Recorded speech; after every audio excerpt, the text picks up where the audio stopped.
Жители поселков Сыня и Косью Печорского района возмущены решением РЖД приостановить движение пригородных поездов между Интой и Печорой. Составы курируют до 17 апреля.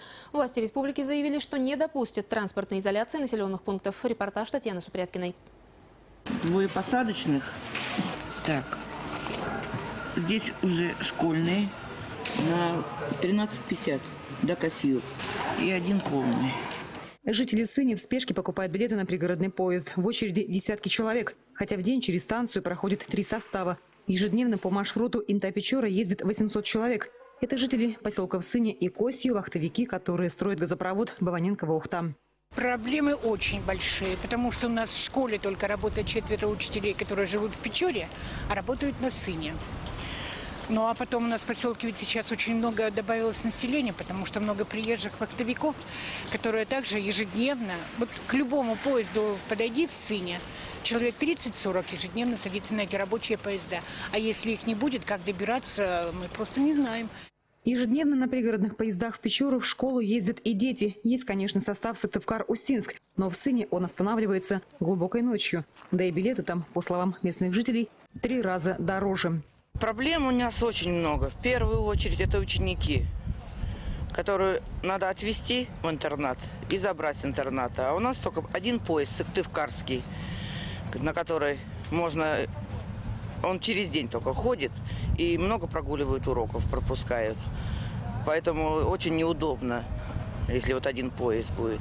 В Печору жители Сыни едут за самым необходимым – в больницу, социальное учреждение, за продуктами. Даже хлеба своего здесь нет.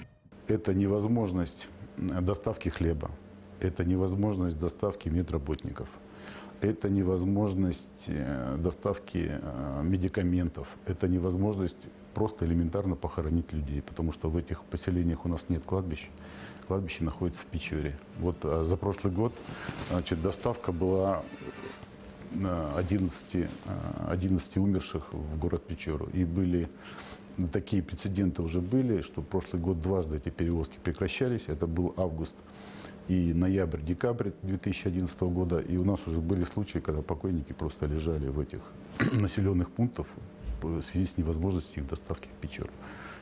Железнодорожная монополия свое решение закрыть пригородные поезда объясняет просто. Перевозки по этому маршруту убыточны и требует, чтобы почти все расходы на ЖД-перевозки брала на себя республика. Мы 1 апреля из Северной железной дороги обратились с просьбой к главе республики Коми прояснить ситуацию по этим поездам, дать четко принципиальный заказ на 2012 год и определиться с денежным финансированием, которое потребуется для того, чтобы организовывать эти перевозки.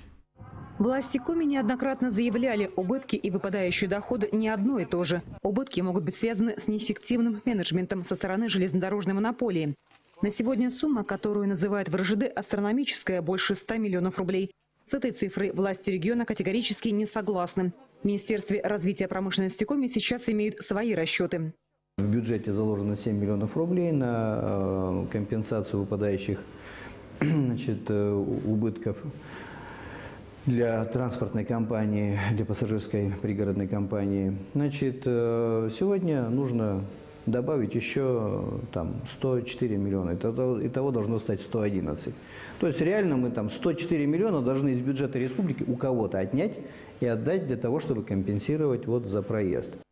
Пока пригородные поезда курсируют между поселками и Печорой и Интой. Договоренность есть до 17 апреля. Андрей Самоделкин заверил, до этой даты проблема будет решена. Власти республики транспортной изоляции не допустят. Татьяна Супряткина, Александр Вишняков, телеканал Юрган, Печора.